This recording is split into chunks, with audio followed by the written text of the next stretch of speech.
Sorry about that. Technical difficulties, of course, right? Of course. Haven't had this issue all day long.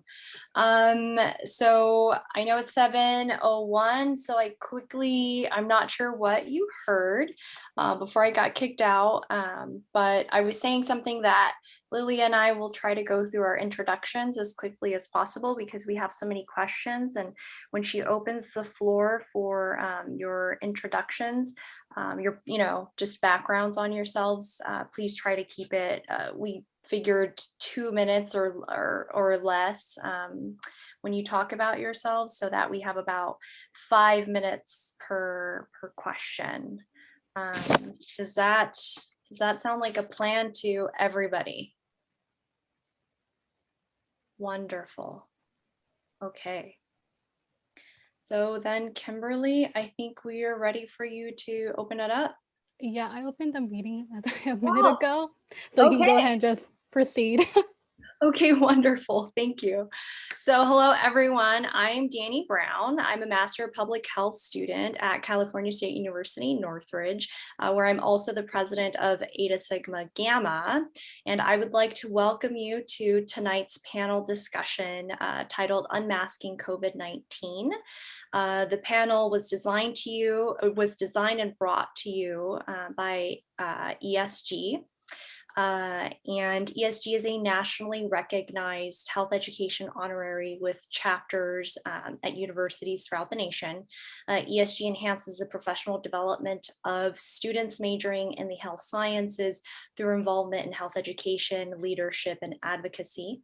It promotes health education through teaching, service, and research. Tonight, we're excited to be hosting this event. Before we hear from our panelists, I'm going to go over some general housekeeping. So please feel free, anyone in the audience, to submit your questions via the Q&A function. I will be monitoring them throughout the discussion. If you prefer to submit any questions anonymously, please do so via that function and submit them directly to me. If you are a student attending this event for extra credit, hang back at the end of the event and I will be providing a survey link that you'll need to submit by the end of the night. And also stay tuned. At the end, we will announce the winner of the $50 gift card to Stella Barra Pizzeria. And with that introduction, I'm going to hand it over to tonight's student moderator, Lilia Montenegro. Thank you so much for that, Danny. I would like to introduce myself. My name is Lilia Montenegro. I am a public health major and I joined ESG in the beginning of the fall and I am planning to continue next school year.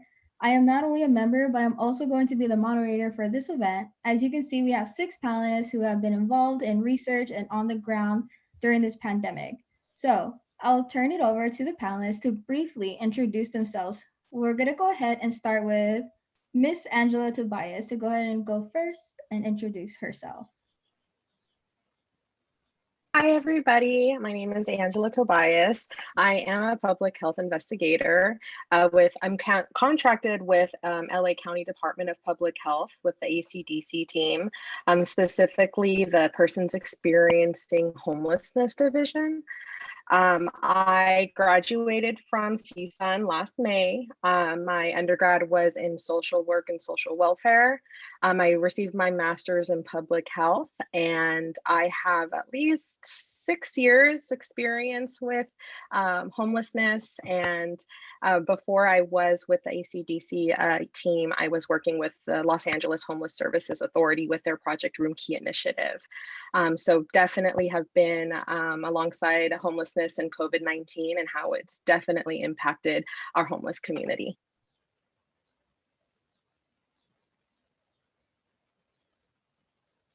And then whoever wants to go next to introduce themselves, go ahead.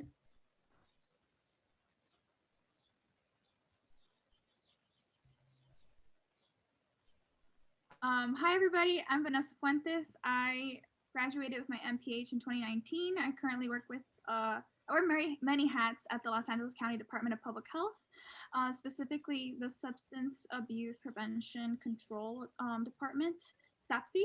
and I am currently part of the school technical assistance team. So basically, I help with schools reopening, I speak to principals, and I also help with inquiries. So if, for example, there is a school that has questions or a teacher that's concerned or complaints that come in, I handle the complaints, but at the same time, we are here to help and protect our communities and empower our communities. With that said, I also work as a health educator for the public health task force that works with high schoolers that are interested in being in public health. And I also work with the Youth Advisory Council, and Liz, I work with her directly. And I am currently going to be the supervisor for SPA 5, so West Los Angeles. So I'll be working with high schoolers, a group of 4, and I can't wait for that. With that said, I look forward to this panel, and I take it to someone else. I'd like to popcorn someone, but I don't know who. So Liz. Yeah, thank you. I can go next. It's great to be here and be part of this panel. Really excited about this. I'm Lisbeth Becerra. I'm currently a health educator with the Department of Public Health in the Maternal, Child, and Adolescent Division. And I wear a lot of hats, similar to Vanessa. I co-lead on the Youth Advisory Council program activities, and we have a cohort of 22 youth advisors who advise the Department of Public Health on issues that affect them and their communities, and also amplifying their voices to take action in different projects that improve their communities.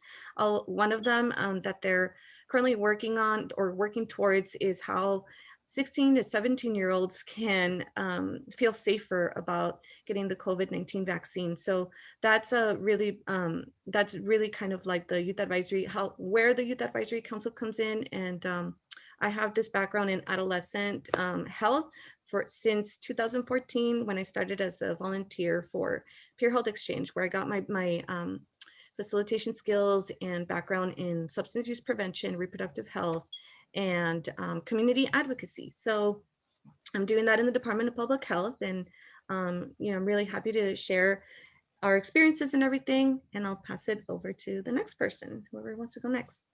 Go next. Hi everyone, my name is Raul Figueroa. I'm also on ACDC, and that stands for Acute Communicable Disease Control at the LA County Department of Public Health. There at ACDC, I am an epidemiologist, and before COVID, I was working on foodborne related outbreaks and disease surveillance. And of course, since I'm part of the communicable disease surveillance, when COVID came along, we were probably the first team to be involved with COVID related surveillance and relief work. So it's been an incredible journey that's taken me to working at ACDC. I originally started in biology, and then I transitioned kind of into different fields of biology, but ultimately finding in epidemiology. And so I'm really excited to be part of this panel. I've played a little bit of a role in some of the stuff we've done at ACDC involves with COVID-19. And yeah, happy to be here. And then whoever would like to go next, go ahead. Sure, I'll go next. I'm Dr. Caitlin Barr. I'm a faculty member in health sciences.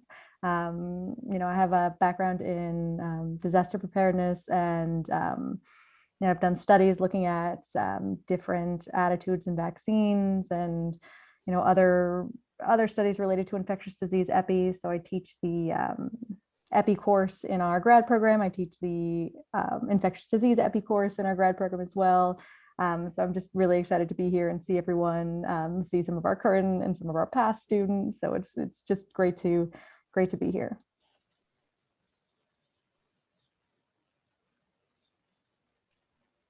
And I'm not sure who is next to go. I'll go ahead. Cindy. Hi, everyone. My name is Cindy Gihivix. I currently work at Valley Care Community Consortium as the program coordinator for the LA County COVID-19 Health Equity Fund program. So the purpose of that particular role is to lead community engagement, education, and outreach in SPA 2. So it's a very exciting role that I just entered. I did my undergrad at CSUN in public health, and then I went to Berkeley to get my MPH. And I don't know if there's anyone else left. No, that's all of our panelists. So thank you for all for sharing with us and your contributions to public health and pandemic. I'd like to now ask you questions that have been submitted by our audience. There are a lot of questions, so please be mindful of answering questions under 5 minutes. Panelists, feel free to unmute yourselves and jump into answering when you feel comfortable. So starting off, as a community, most of us learned about COVID-19 on the news or social media, but there is a lot of misinformation. So has social media or societal polarization made public health goals more difficult to achieve? How will we counter that? Will we see more or less regulations? So anyone on the panel would like to answer, like I said, you can go ahead and chime in and unmute yourselves.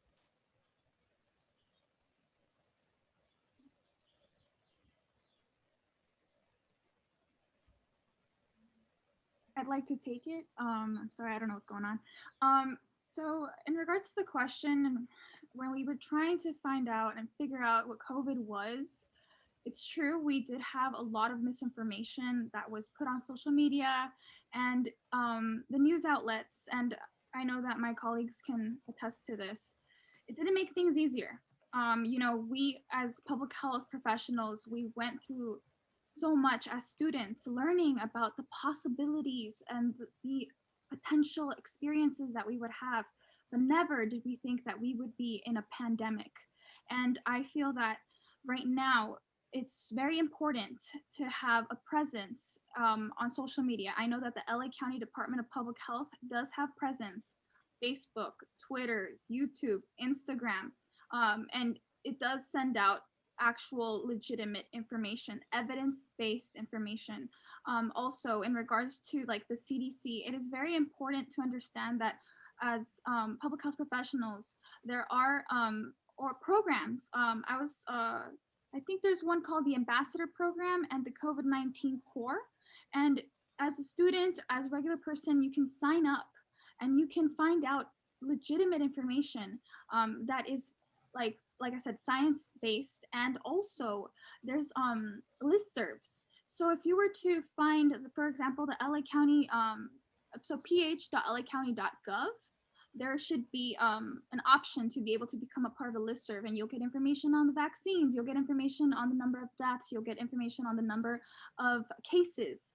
And so that starts to move people towards, they're learning on their own. And if they have friends that are in public health, if they have friends who are, trying to learn the actual data, and they're actually trying to learn through articles, that is very helpful. I do have to say that there are times where I myself do look at LA Times. I do look at New York Times. I look at the NPR.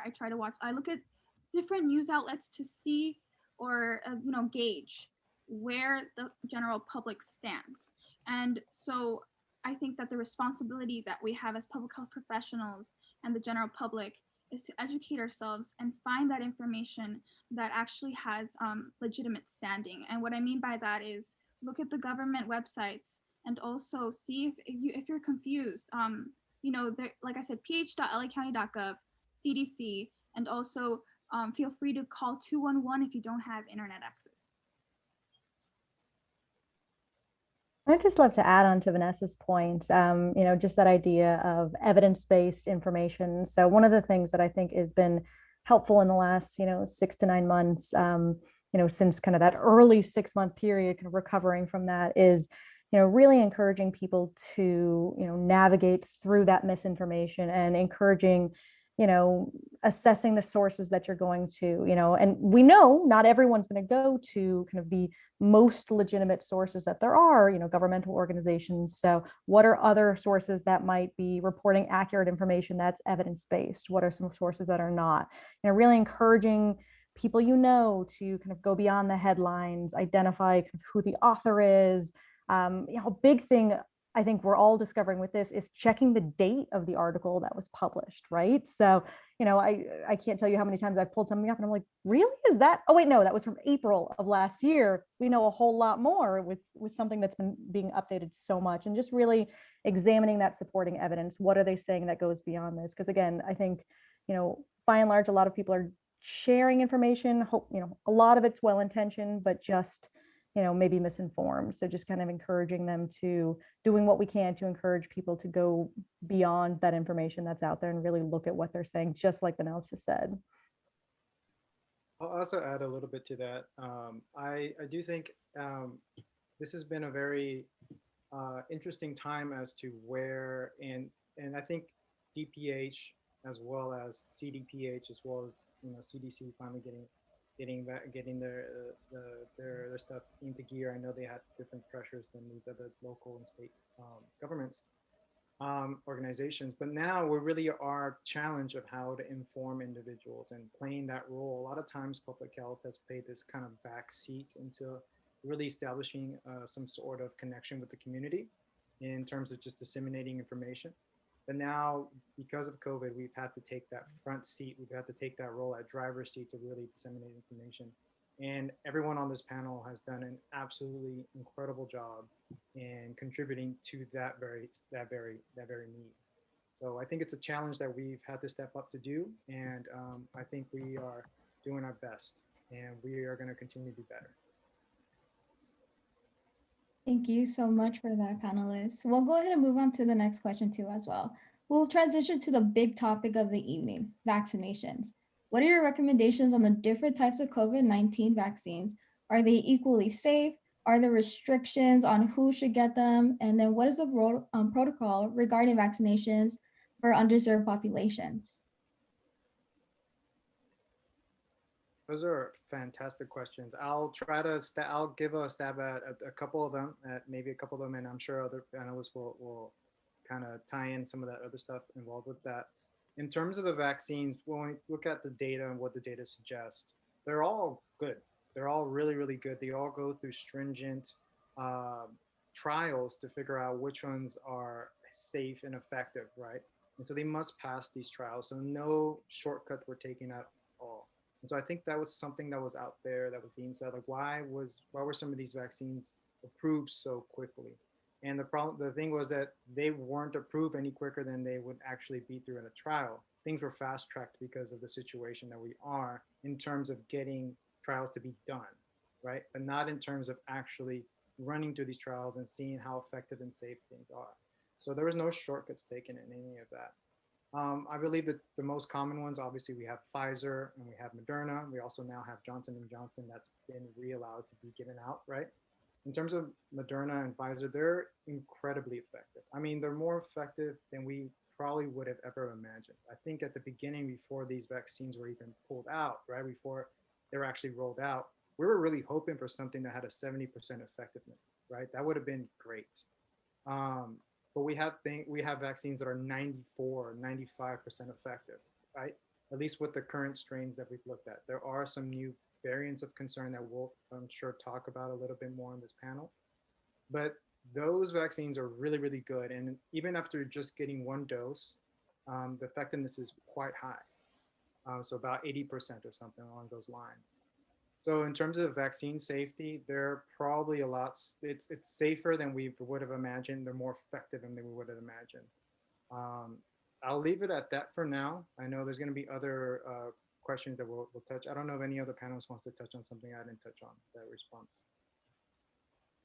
Yeah, the only other thing that I wanted to mention as well is that going back to what Raul was saying, that even after the first dose, there is still a protective factor to contracting, severe disease from COVID and also preventing death, or a very high chance of preventing death. But the data is also suggesting that for the ones that were in the clinical trials, even after following them after 6 months, the efficacy of the vaccines for Pfizer and Moderna were still almost about like 90% effective, even after several months after, tracking them. So that's the other thing too, is that when it comes to like vaccine safety, they didn't cut any corners. The mRNA technology is something that's been around before the pandemic. So it was just, that the timing of it and everything, and it's approved for emergency purposes. Because of the emergency purposes, it's not being mandated. But however, if later on it's not an emergency purpose anymore. It could be mandated, but right now, because we're in an emergency, we're in a pandemic, it's not being mandated, which is another, like Raul was saying that it's almost a miracle that we were able to kind of get this approved as quickly as it was, without cutting any corners, and also like with really high efficacy data. I'd probably like to add on that in terms of symptoms that people experience for any of the vaccines, they're all relatively the same. You're gonna get that sense of soreness around your arm, maybe chills, maybe a mild fever, but that will more than likely just depend on how your body responds to the vaccine. So there isn't one vaccine that is better than the other. I know, like, a lot of people will hear different experiences and base their decision on that. But in terms of safety, I think all of the vaccines available are safe. It's just a matter of how your body's going to respond to the vaccine. And, just within my own family, I had one reaction and my brother had a different reaction, but it doesn't mean that his vaccine was better or my vaccine was better. It's just different reactions will be a result of the way your body is going to react to the vaccine itself. So I did want to add one thing now that I was thinking about it. I think part of the question I was asking, how were we going to vaccinate those, or what's our strategy? What is particularly, let's say, LA County strategy towards vaccinating those that are hesitant, correct? I think that was part of the question. And LA County, as Dr. Ferrer has done an excellent job in disseminating this information and really leading the charge on how we're doing all this stuff. A couple of things that have been proposed and are actually rolling out now is that now we're having mobile vaccine clinics. We're taking the vaccines to people, making sure that they have access to these vaccine sites. There's no longer, you don't have to make an appointment online, right? So now we offer no appointment walk-up sites and additional services included with that. There's also a program now to vaccinate people at home. So that's starting to roll that out as well. And now we're also playing with the idea of having pop-up sites at vaccination centers. So we're really trying to get people vaccinated as much as possible. There are people who are hesitant, and we do see that there's still inequities involved in terms of racial disparities, and we see vaccination rates in the county. So we're really trying our best to mitigate those differences. I'd like to add something. So in regards to the vaccines, just so you know, I made sure to put all of this information right here if you need it. So www.vaccinatela.county.com, www.vacunatelosangeles.com, DPH Vaccine Call Center 833-540-0473. So just so you know, if you have any questions, if you're curious about how the vaccinations are going, if you're concerned about the J&J vaccine and whether you want the J&J vaccine, whether you don't want the J&J vaccine, the website at the top will be able to provide you with that information. Also, in regards to, pregnancy, I was watching the town hall that Dr. Ferrer had with a variety of DPH people. And in regards to pregnancy and women and the COVID-19 vaccine, the suggestion is that pregnant women speak to their doctors. But from what has been seen from the information that has come in so far, it looks like it's okay for pregnant women to receive the vaccine. If anything, it's more beneficial. And not only that, but what I also have to say is, in regards to what my colleagues already said, getting the vaccine is going to save lives. It's going to keep people from getting in the hospitals. It's going to keep people from having to lose a loved one. So if someone is, nervous about the side effects, it's understandable. You can talk to your doctor. And one thing that I really appreciated about Dr. Ferrer was, even if you don't have health insurance, you don't have to worry about whether or not you're going to have to pay for the vaccine. It is free. And if you're worried that maybe you don't have an ID right now, you can just have an ID that says, for example, I have a friend who didn't have a California ID, but if you are living in California and you're working in California, there's a particular document that you can print out, and it basically you can state that you are living and working in California or LA, I mean, and not only that, but it's very important that we all get vaccinated because we are in this period of transition. We're in this critical time because if people are able to get vaccinated and we have many people get vaccinated, there is a shorter amount of time for us to be able to go back to what was normal back then. So I hope this makes sense. And I guess on to the next question, or not, whoever. Yes, we will move on to the next question. So for anybody who would like to chime in, should people so whoever had COVID-19, will they still be required to get the vaccination too as well? Are there any risks associated with that? I can start off Oh, go ahead. very quickly. So the COVID-19 vaccine is recommended even for folks that have had COVID in the past. As long as they don't currently have COVID, they would recommend them to stay home and quarantine and wait until their symptoms subside. But the data is also suggesting that even for like the long haulers who had COVID and have, long-lasting symptoms, that the research is showing that it's actually helping those long hauler symptoms that they were experiencing, like the migraines or like the tiredness. So we don't know why that's happening, but it is still another benefit to the vaccine, even for folks that have had COVID before. Yeah, just piggybacking off of what Lisbeth had said, there is nothing to suggest that just because you've had COVID before and you've developed the antibodies to not get the vaccination. And it is encouraged that those who have had COVID before to get the vaccine. And, you know, just like the flu and other viruses, there's different strains. So if we get more information on the vaccine, the strains that it's fighting against now, if there's other ones to develop in the near future, we would have the research and data for that also. So it's definitely encouraged that people do get vaccinated regardless if they've had COVID or not. Thank you so much, panelists. We'll also move on to the next question too as well.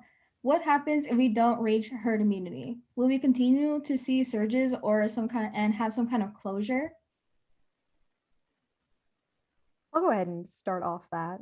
That's a great question. You know, herd immunity is, a concept being talked about a lot. And so it is not, it's the whole idea. And for, people who might or might not be familiar, it's the idea of, if we reach a certain proportion of the population who are immune, either through vaccination or through, having COVID before and developing immunity, the idea that the rest of the population who might not have had it yet or been vaccinated might be protected. So, the whole concept of herd immunity is a really important one in public health. We rely on it a lot for vaccine preventable diseases mostly. So one of the reasons we don't see measles outbreaks very much, or we don't see mumps outbreaks all that much, is because we've reached that level of herd immunity. So with COVID, it's been challenging because we don't yet know the exact threshold we need to be at. And that is always going to be a moving number because herd immunity depends on how people are engaging with each other and kind of the rest of society, what people's behaviors are. So if people are kind of staying away, they're maintaining social distancing, they're wearing masks, the herd immunity might be a little lower that we need to protect everyone else. So, but we are, as we're seeing, we are kind of getting there with people, between the people who have been vaccinated and the people who have already had it and do have some protection. So the hope is that we will reach a level so that, most people are protected, but that doesn't mean that disease will just stop instantly. There's no magic number that disease just stops. It's the idea that risk will be less in a community and we'll see rates decline. But if behaviors change, if we see a different variant that might be more contagious, cases could increase again, and we might not be there. So there's not really a magic number, but there is a number that hopefully will kind of prevent, even with something like measles, we have herd immunity. We still see outbreaks of measles in unvaccinated communities every year, or not immunized communities every year. So it's not, at this point, it's so widespread that it's probably not just going to disappear. And especially, kids people under 16 don't have access to the vaccine right now. And, trials might be underway, but we still will likely see infections related in children for a while. So we might see kind of increase in cases and decreases in cases, but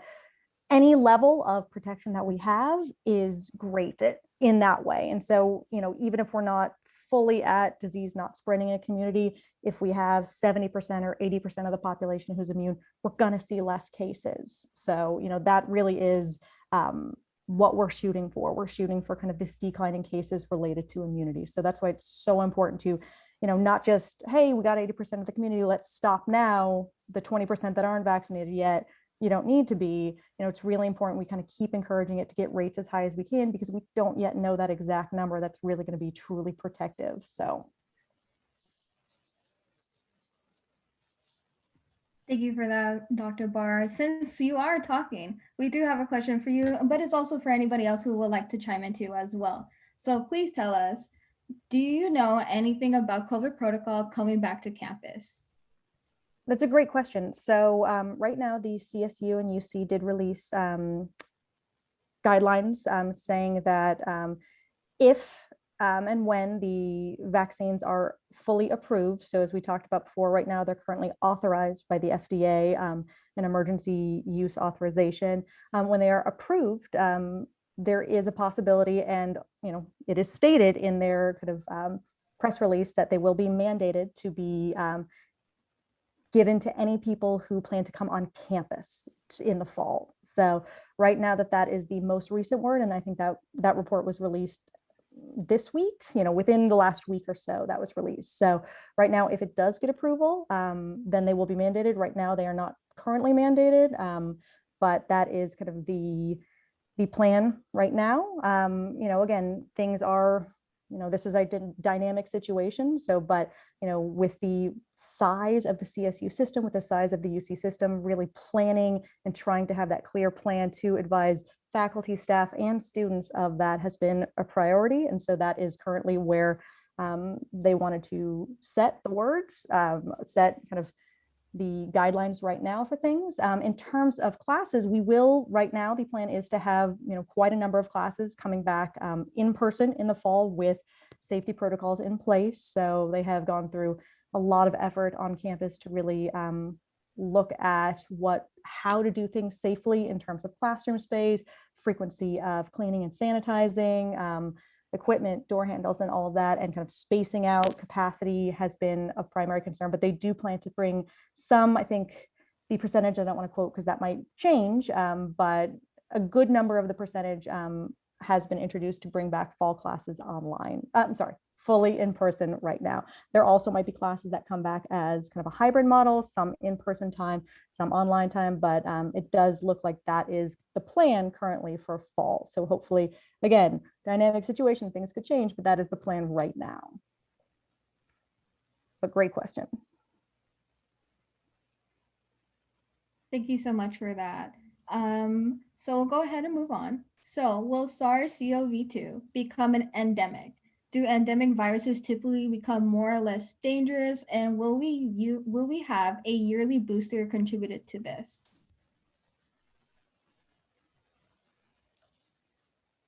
I could contribute to this question. I kind of caught the last part only because I was typing an answer for another question. But what I heard is, do we believe that we may have a booster shot, right, for the COVID-19? And I would imagine the first part of the question was asking, do we think this is going to last for a very prolonged time? Is that what that was? The first part? Chat, by the way. It's also written in the chat too as well. Okay, perfect. I see. Well, okay. Yeah, well, the question is, will it become endemic? It's very hard to say whether in what terms we could talk about it like that, but it likely is, right? It's something that's so widespread. It's very difficult for something that is spread around the globe when it is a pandemic to not become something that's endemic, that we're going to see COVID all throughout the next few years, right? How do you get rid of something that's so widespread? So in terms of will it be endemic? Likely. That would be my input for that.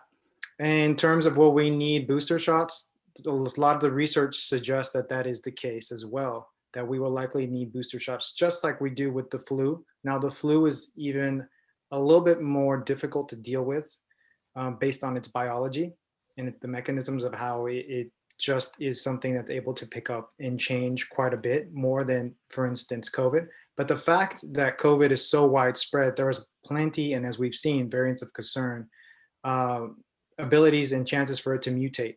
So I would believe so. This is just my personal view on this. I believe, yes, it will become endemic. And number two, yes, I do think we will need booster shots for the foreseeable future.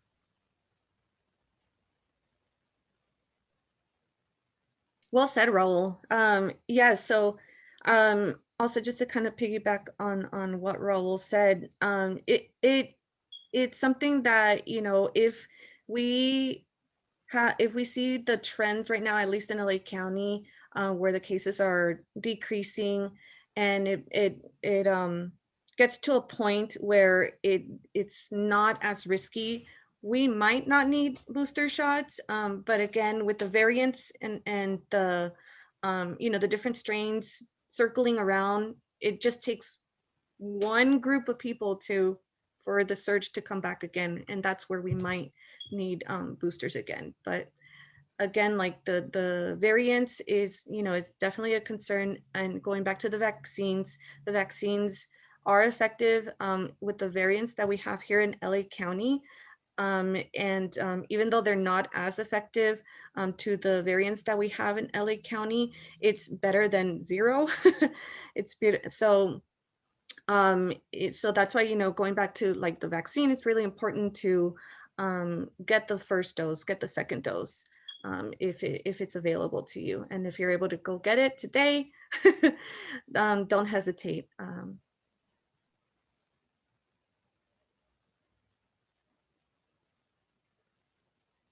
right, thank you so much for answering that. So, since comorbidities are associated with poor COVID-19 outcomes, did this pandemic result in more focus from our health department on lifestyle and preventative medicine as well as equity? What will we do in the future? I think this whole situation definitely highlighted the fact that we need to be more strategic on our approach as healthcare professionals and as organizations. I think we've kind of pushed it off and left it on the individual to make their decisions or give them knowledge, but not enough to the extent so that we participate in that change that they need to make. I think as a system, we need to change so that we see effective changes long term. I know that equity has been disastrous this past year. Just looking at the number of cases, who is being affected, looking at who has the resources to get the vaccine early on, who doesn't. You know, I even saw people like squatting at different vaccine sites just to get a walk-in appointment, while others who are extremely affected, working at grocery stores, or, you know, just don't have the means to be able to travel from one site to the next, just highlighted how our system that we currently have is not working in the way that it should. Yeah, I want to also piggyback off of what Cindy said. I think, you know, with this pandemic, we saw such a huge surge of, you know, the disproportionate effect of lower income minorities getting affected by this virus, and especially with the homeless community. A lot of initiatives were just brought forth because of this. For example, I know in the beginning of the pandemic, it was everybody needed to be sheltered in place so that we could stop the spread of it and what we were going to do about our homeless community. And I think there were a lot of forces that were brought together that had to make something happen, and we had to have a plan, and we were building the tracks as we were going, especially with our lower socioeconomic population. And things such as like Project Room Key that were made that took these hotels and created spaces for our most vulnerable to stay in place, and from that created even more programs for individuals to become housed or to become sheltered for a longer amount of times when their shelters got extended.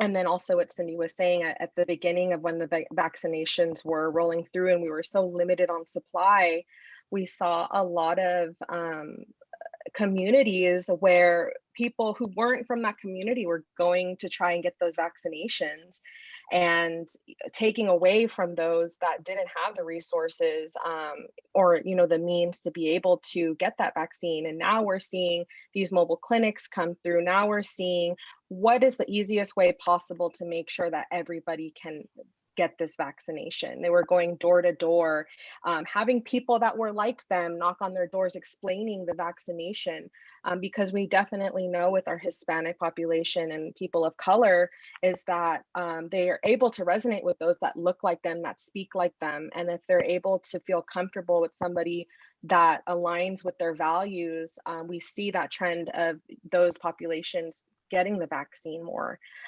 So this whole pandemic has definitely, I've seen strength in that, and there have been more initiatives done to make that work in progress grow. But I mean, we're still seeing those disparities, but I definitely think that they are being addressed, and slowly but surely, we're definitely having some progress within those subsets. Yeah, that was excellent, Angela. I agree exactly everything you said. I just want us also to mention that the faith-based initiatives as well, and that's been a big factor in helping us get individuals to be more receptive towards getting vaccinated and being open to getting vaccinated as well. So establishing these connections with the community, with community-based leaders, is, once again, it sounds like public health 101 in our classes, but actually going out and infusing the world of communicable disease and community health is been huge throughout this whole effort to get people to adhere to vaccination. Thank you so much for that. We're going to go ahead and transition into our last question. So, what can you tell us about the LA County Department of Public Health efforts transitioning back to a new normal? Do you foresee a new normal where we get back to being full capacity in public spaces if people are adamant about getting the vaccine?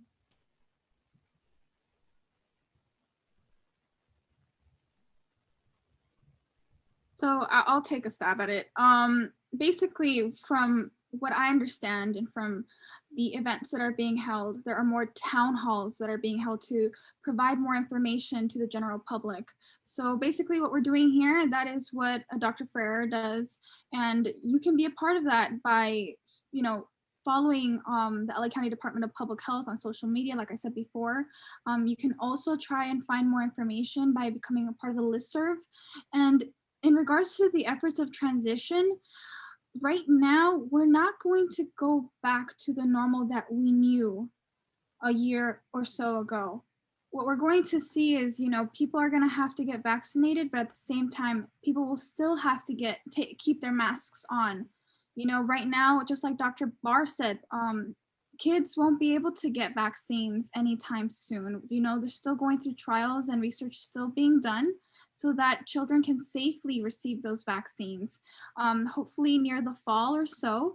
But what is happening is that, people might get comfortable with the vaccine. It's true that outside, vaccinated individuals do not have to wear a mask, but at the same time, in regards to future generations or just children in general, we still have to protect them.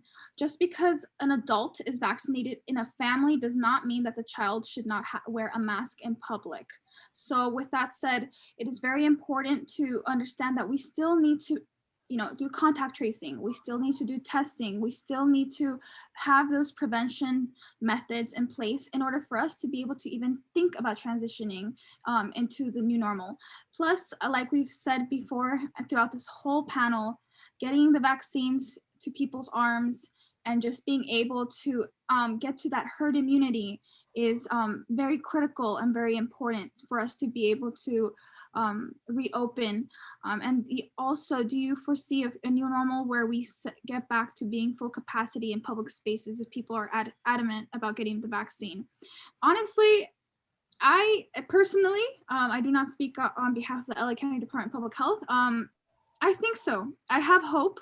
There is hope. There's always hope that we will be able to see, concerts and go to the movies and be able to do things that we loved before this pandemic hit. So, yes, you are getting this information. You are becoming more knowledgeable on COVID-19, on the vaccines, and you can be also the person that provides the information to someone that you love or that you care about. So with that said, passing it on to anyone else that'd like to take it. I posted an article down on the chat there, and it's basically the title of the article is like, so you got vaccinated, now what, right? And so it's an article that I was reading on NPR, and it goes through a lot of the different situations that I think the average individual is going to really be asking. Okay, I got vaccinated. What can I do now that I'm vaccinated, right? And so it basically just takes in the guidance that the CDC has put out there as to what you can do. In terms of will we return to a new normal, I don't even know what that would actually mean. But I mean, that's the whole point, right? We want everyone to go back to the way we were. It's going to be an effort, and it's not going to be something that's going to happen one day to the next, right? So we're all in this together. And I think that's one of the things that I think that's been inspiring to me. I think the vast majority of people are really concerned about other people, right? And I think everyone wants to really get out of this, and no one wants to infect other people. If you got vaccinated, I personally still go out with my mask. I know CDC guidance says if you're vaccinated, you can be outside without your mask. I still go out with my mask just because it makes me feel better, and I think it helps other people feel better as well. And so I think we're all in this together, and then we're going to get through this together. And I think the ultimate goal is going to be reached. When that's going to happen, that's the $1 million question, right? We don't know. But as long as people are getting their vaccines, everyone that really wants to get their vaccine vaccinated has access to it, and individuals that have been vaccinated or that are mindful of others who haven't been vaccinated. So keep your mask on, keep social distance. And when it comes to the greater like concerts and events, there are mandates there, and there's guidelines to how much they can open up. And as long as we're strict with those things, I think sooner than later, we will be back to where we want to be. Thank you so much for closing on that, Raul. I do want to go ahead and transition because we do have one more question left in the Q&A portion. So we'll go ahead and leave it off to Danny and answer that and ask that question. Thank you very much, Lilia. And thank you to the panelists for answering the questions that came in on the Q&A function. There was one question that was submitted in the chat that has yet to be answered. And that question is, what about the supply of vaccines? Is there enough supply for most of society? I think No, go ahead. I think if we think about the US, I think in terms of supply, we're in a good place. I know that, someone had mentioned we're moving towards pop-up or mobile clinics. And I think that's a really good indicator that we do have the supply to provide vaccines to smaller groups of people in areas that are highly affected by COVID-19. However, globally, I don't think our supply is sufficient.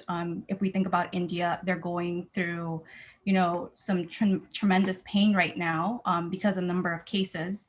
A lot of the major countries are able to get a good number of vaccines, but that is not equitable in a sense that other countries, even India, as they're the ones producing the vaccine, are not able to vaccinate their people at the same rate that we are. And we're seeing a drastic increase in COVID-19 cases there. So I think it just depends on where you live and the perspective that you have.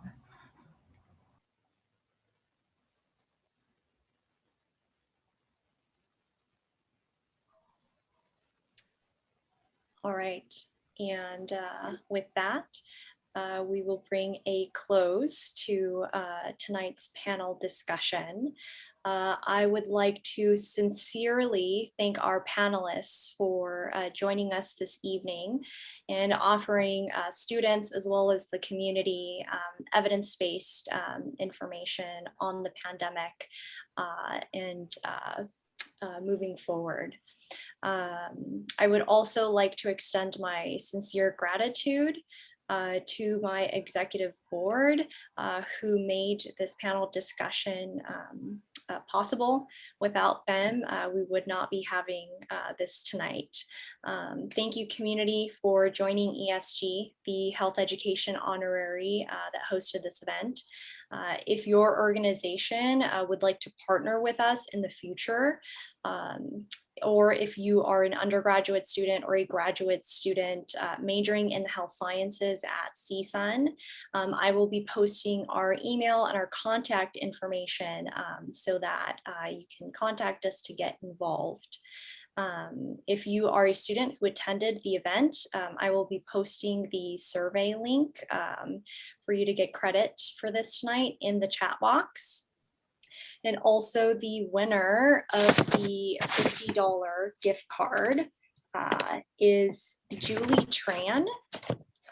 So Julie, you will be, congratulations, you will be receiving an email from ESG to send out your gift card. Again, thank you all for joining us this evening. I hope that you learned something new. I hope that you took something away from this that you can pass on to other people. And overall, I hope that you took away some hope as we start to transition out of the pandemic. So take care of yourselves, stay safe, and good night. Thank you.